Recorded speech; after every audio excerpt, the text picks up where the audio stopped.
നമ്മൾക്ക് ആരാണ് ഭഗവാൻ ശ്രീകൃഷ്ണൻ? നിങ്ങൾ എപ്പോഴെങ്കിലും ഇതിനെക്കുറിച്ച് ചിന്തിച്ചിട്ടുണ്ടോ? ഭക്തന്മാരുടെ പാരിജാത മരമാണ് ഭഗവാൻ ശ്രീകൃഷ്ണൻ. എന്താണ് പാരിജാത മരം?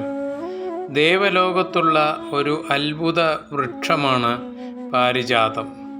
നമ്മൾ അതിനോട് എന്ത് ആവശ്യപ്പെടുന്നുവോ അത് തൽക്ഷണം തന്നെ നിറവേറ്റിത്തരുമത്രേ. ഇത് മനസ്സിലാക്കി തരുവാൻ ഒരു പഴയ കഥ പറഞ്ഞു തരാം. ഒരാൾ തൻ്റെ ഗ്രാമത്തിൽ നിന്നും അടുത്ത ഗ്രാമത്തിലേക്ക് സഞ്ചരിക്കുകയായിരുന്നുവത്രേ. ഗ്രാമത്തിനിടയിൽ ഒരു നിബിഡ വനമുണ്ട്. അയാൾ സഞ്ചരിച്ച് സമയം ഉച്ചയോടടുത്തു.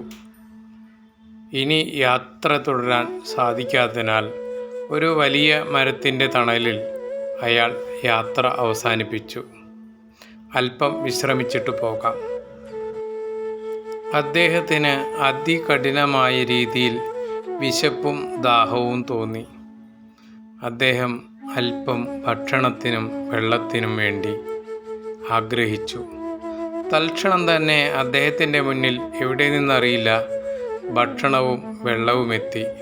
അദ്ദേഹം ആ ഭക്ഷണം കഴിക്കുകയും വെള്ളം കുടിക്കുകയും ചെയ്തു.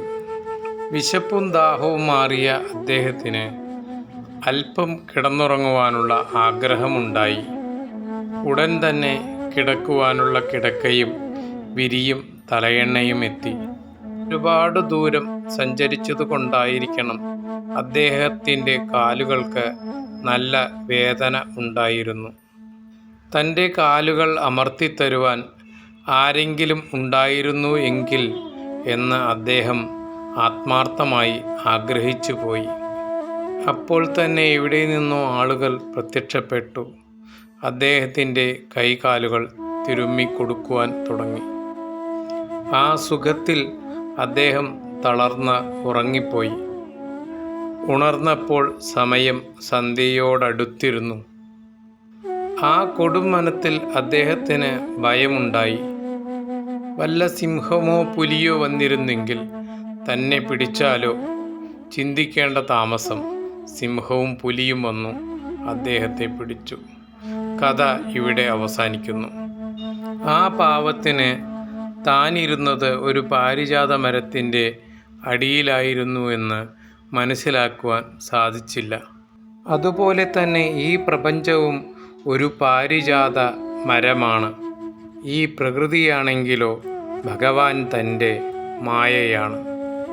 അതിലേക്ക് എന്ത് നിക്ഷേപിച്ചാലും തിരിച്ച് അതിൽ നിന്നും അതുതന്നെ തിരിച്ചു വരും. അതുകൊണ്ടു തന്നെയാണ് ഭഗവാൻ ഗീതയിൽ നമ്മളോട് നല്ലവണ്ണം ചിന്തിക്കുവാനും പ്രവർത്തിക്കുവാനും പറയുന്നത്.